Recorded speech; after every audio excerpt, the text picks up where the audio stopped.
Hi, I'm Chef Gail Sokol and welcome to my kitchen. Today it's all about pumpkin and I have a great base recipe. It's like a pumpkin pudding. I'm calling it a pumpkin pastry cream. It's a stove-top custard, so it's made on top of the stove. I'm going to make it on my induction hot plate, and it is super easy, super simple, and can be used for many, many things. It can fill a pie. It can go as a cake filling. It can be eaten just straight out of a glass with a little whipped cream on top. So it's very, very versatile. And you'll be looking for some recipes coming up in the next few weeks where I use this pumpkin pastry cream. So it's very cool. All right, before we get started, you know what I'm going to ask you to do. Click that notification button. Go on, do it. Become a subscriber. I love when you're with me in my kitchen, and I love having you with me. It's like having a friend while I bake. All right, pumpkin pastry cream, pumpkin pudding, whatever you want to call it, pumpkin custard. It is made on top of the stove. It is not made in the oven. I have an oven custard. We're not doing that today. So this is purely on the stove. Very, very quick and easy to make, and then you chill it. So before we get started, I also like to stabilize my pastry creams so that they will last a little longer when you fill a pie and you get a nice clean slice when you cut that pie or that cake if you use it for a filling. So I'm going to use a little gelatin. All right, and don't be afraid to use gelatin. It's super easy to do as long as you follow a few tips. And the first thing is you want to bloom it like a jellyfish. So I have, and I'll explain in a minute, I have 1.5 teaspoons of unflavored powdered gelatin. Don't use a flavor, just unflavored powdered gelatin. And then I'm going to mix it. This is some cold water. I'm going to mix it with 1.5 tablespoons of cold water, cold liquid. You can even take a little bit of the milk or cream that we are going to be using. You always want to mix gelatin with cold liquid when you're using it to stabilize. And you see, it just looks like this liquidy ick. It looks icky. But if you leave it for about 5 minutes, that's why it's the first thing we do. It is known as blooming. It's going to become so thick. You see, that would pour right out of my cup if I turned it upside down. Wait, in about 5 minutes, I can turn this upside down. Nothing's going to happen. It's going to look like a jellyfish, like the things in the ocean, but without the tentacles. And then we're going to put it back into our hot custard and melt it down so that when it chills, our custard will have a little more strength. So it will not break down that easily, that quickly. All right, so over my hot pot or my hot plate, I have a pretty sturdy, heavy to large saucepan, and I'm going to put in 2 cups of heavy cream, and that is heavy cream. And then I have 1 cup of milk. I like whole milk. If you don't want to use whole milk, you want to use something else, use something else. But I like whole milk. It just gives it some nice richness. And the whole goal here is to bring it to a simmer, just under the boil. So we're going to let that go. All right, so it goes to the boil, and bring that up to the boil. So when we're ready for it, we are going to use this hot milk and cream to temper our eggs. Eggs are the basis of custards. Eggs are why they thicken, but we don't want them to curdle. We're not making scrambled eggs here. We are making a beautiful, luscious pumpkin pastry cream. All right, so the first thing I have here is some sugar. I have 2/3 cup of granulated sugar, and I have 6 tablespoons of cornstarch. That's our thickening agent, and that's very, very typical of a pastry cream or a stovetop pudding. They usually always have cornstarch. All right. Cornstarch is the thickening choice, the thickener of choice. And that's why we're going to bring it to a boil a little while later over the stove so that we're going to mix all these things together and bring it to a boil. And the great thing is the cornstarch not only thickens, it protects the eggs from curdling. Sort of cool. 1 tablespoon, that's it, 3 teaspoons or 1 tablespoon of pumpkin pie spice. All right, so you don't have to worry about, you know, the cinnamon, the nutmeg, the cloves. You don't have to worry about it. It's all in one. I'm watching my milk and cream, and you're just whisking this up. And then we're going to add 2 eggs and 2 egg yolks. And don't forget to freeze your whites. Put them in a little plastic container or some sort of an airtight container, glass or plastic, and label it. Freeze them. You can make meringues later on and build them up. And I usually have several egg whites in my freezer at any one time. You never know what you're going to make, right? 2 large eggs, whole large eggs, and 2 yolks right in here. All right, so that's the basis. Most custards use the yolks, and some use the entire egg. But usually they don't use just the white. All right, I'm going to whisk this up. You don't want to leave this alone by itself to just sort of hang out. You want to move it around because sugar is in here, and sugar will sort of suck the living daylights out of any liquid that's in the egg and make these little curdling pieces, like little yellow blobs. But don't worry, because we're going to put this through a sieve. I got you covered. All right. I'm all into insurance. All right. I like to have everything come out. So this is what it looks like. You can see the color of your pumpkin spice in here. And yes, there is pumpkin in here. Don't worry. It doesn't get put in until after the custard is cooked because we don't want to make a mess of our pumpkin. It's delicate. So I have that in the wings, and I'll explain that in a minute.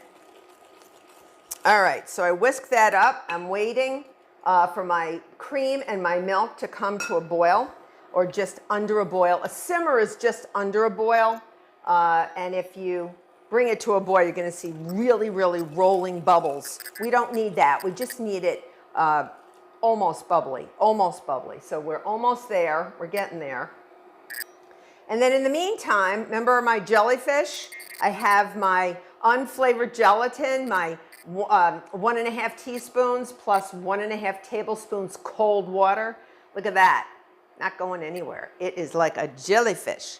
And if I show you, watch, see how I lift it up? Doesn't that look like a jellyfish without the tentacles? I think so. All right. So now you have no sense of humor. So we're almost there. And what we're going to do by tempering our eggs, I'm going to make a sturdy base with this kitchen towel for my eggs and sugar mixture and my spices. And then what I'm going to do is I am going to gradually add my milk and cream. Gradually, we want the eggs to sort of say, hey, there's something warm in here, but we don't want to curdle. So you're just going to treat them very delicately by slowly adding it and whisking at the same time. So you'll see. So this is getting nice and hot. All right, and I see bubbles. I see bubbles. So we are now going to take this off the heat. We are going to leave our hot plate on, and you see this, you can see the bubbles on the bottom. They're nice and bubbly, and we're going to just add a little bit at a time and just get it acclimated. You're basically saying, eggs, here's notice that there's hot stuff coming, but it's coming a little at a time, so you'll be able to get used to it. Then you're going to add a little more, okay? And it is heavy, so if I shimmy shake, you'll see.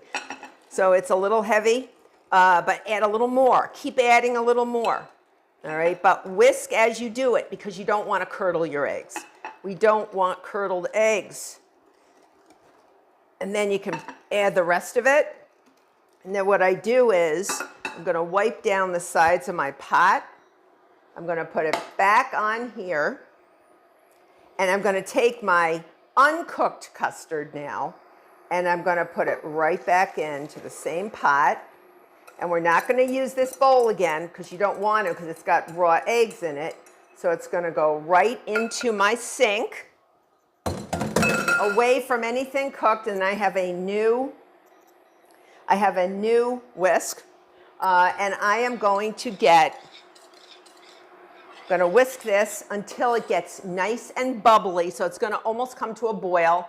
And if you let it come to a boil, it's fine. But we are going to whisk it and then pour it through a sieve. I have a large sieve that's going to sit into a glass bowl. And we're going to cook this until it gets pretty thick. It's going to take a few minutes, 1 to 2 minutes. But what we're doing is, besides basically cooking our eggs, so we're not eating raw eggs, because you don't want to eat raw eggs, especially nowadays. Even though the risk of salmonella is relatively rare, you still don't want to get into trouble. So if it ever starts coming to a boil too quickly, move it off. Make sure you're stirring in the edges, around the corners, around the edges of this pot. All right, because things will start coagulating, and coagulating, thickening is a nice word for coagulating. Curdling is a bad word. Okay, curdling no one wants. So it is getting nice and thick already. You can see it. All right, but now we are going to, I'm going to turn it down a little bit. And it is going to get nice and thick, which it already is. You can see it, nice and thick. And if we do have a little curdling, bad word, we will get and catch all those egginess, those little egg pieces, we will catch them in the sieve. All right, so right now we have a pumpkin spice custard. That's all we have. We don't have a pumpkin. So you see how thick and everything it got? So we want this to stay on here for like a minute or so, and it's been on here for a little while. You do want some bubbles because we're cooking the egg. We want it to cook. Now we have a little protection. Remember I talked about that cornstarch protecting it? The cornstarch actually elevates the boiling point. All right. All right. So now what I'm going to do is I'm going to get rid of my whisk. I'm going to turn this off, and I'm going to put it through my sieve. But before I do, I'm going to put in my jellyfish. I want the jellyfish to melt down. So the first thing you do, dissolve your gelatin, make it turn into a, hold on, let me get another whisk. Make it turn into a jellyfish, right? So we have that jellyfish in here, and it's going to melt down in hot, something hot. You could easily put it into a hot saucepan of water. I've done that too, and add it to, let's say, whipped cream, so that the whipped cream is stabilized. But I have hot stuff. This is my hot custard. This is the perfect vehicle to melt my gelatin down.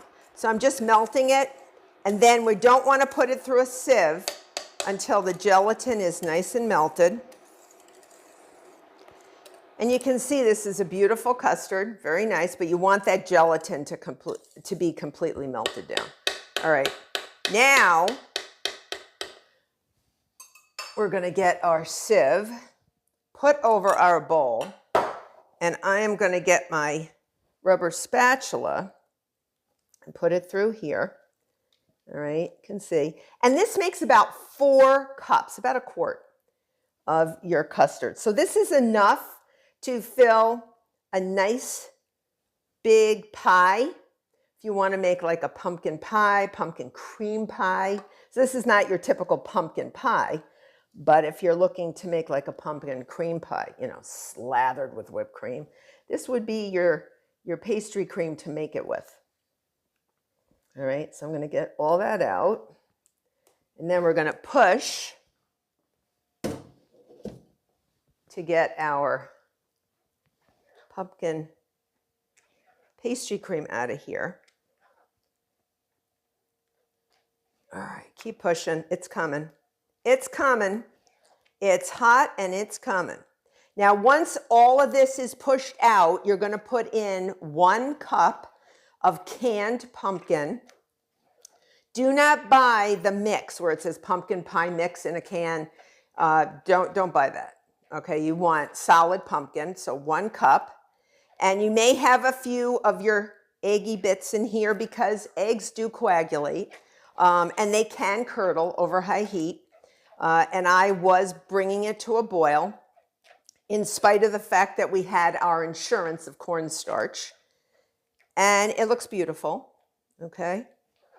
And it is only this color because we haven't added the pumpkin yet, so don't despair.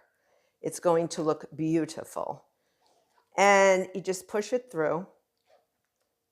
There it goes. It's a little unwieldy when you first do it, but it is beautiful. And then what we're going to do, we're going to add vanilla. And usually typical for a pastry cream or a stovetop custard, you add a little butter into the top of it, on the top. And then you cover it directly with plastic wrap right on the surface. And some people don't use plastic wrap. We're almost done. Some people don't use plastic wrap. Some people actually use butter. They just coat the top layer with a layer of melted butter. What you're trying to do is you're trying to prevent a skin from forming. Casein is a protein in milk products and dairy. And what it can do is it can form a skin. I always loved it when my mother made pudding. And there was casein because she never covered it. I liked the skin. It was sort of, you know, gave it a little structure. I liked it. But most people don't like it. So if you don't like it, cover it with plastic wrap.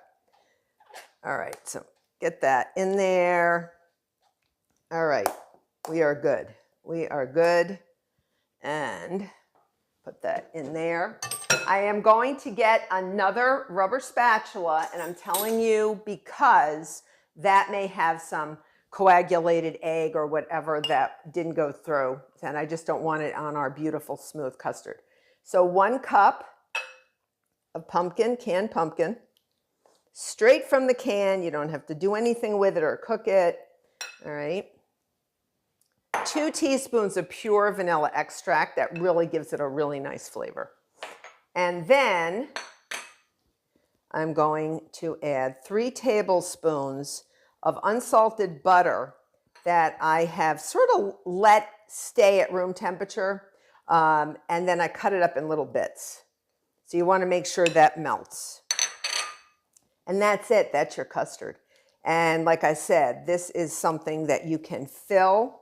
You can serve it right from here into stemmed glasses and serve it with some whipped cream on top and then put a cookie into it. That would be fun. Or you can use it as a filling for anything. Cake, pie, cookie, whatever. And it looks like it's thinner now. I just want my butter to melt.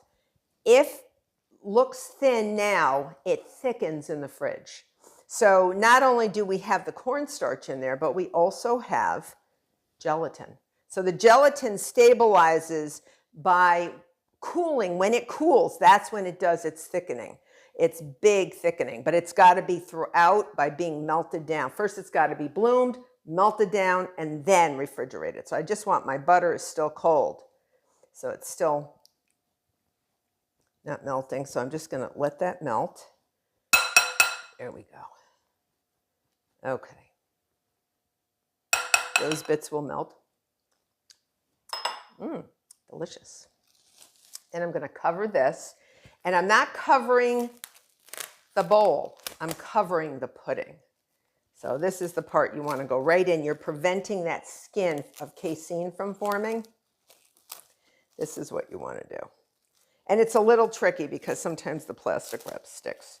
If you don't want to use plastic wrap, that's fine. Just put a little coating of butter down on it. Okay. Julia Child, I know for a fact, used to use a pat of butter. All right, so you see, it's just right on the surface. And then this is going to go right into the fridge. And if it feels too hot for you to put in the fridge, mine's not that hot. The pumpkin cooled it down. Just let it sit out for a little while, but then put it in the fridge and you can leave it there for up to a week and then use it, stir it a little bit, and then use it whatever you want to do. But this pumpkin pastry cream is simply delicious, very harvesty, very holiday if you want something simple. So I will show you what it can look like once it's chilled and thickened. I'll see you back. So I dished out my pumpkin pastry cream. I decided I'd put it in like a wine glass, sort of festive, very nice. And then I made a little whipped cream, which you've seen me do a million times. So I just take a couple cups of heavy cream and beat it with about a quarter cup of confectioner's sugar, depending on how sweet you like it, and a little bit of vanilla extract. And I'm just going to make a little rosette.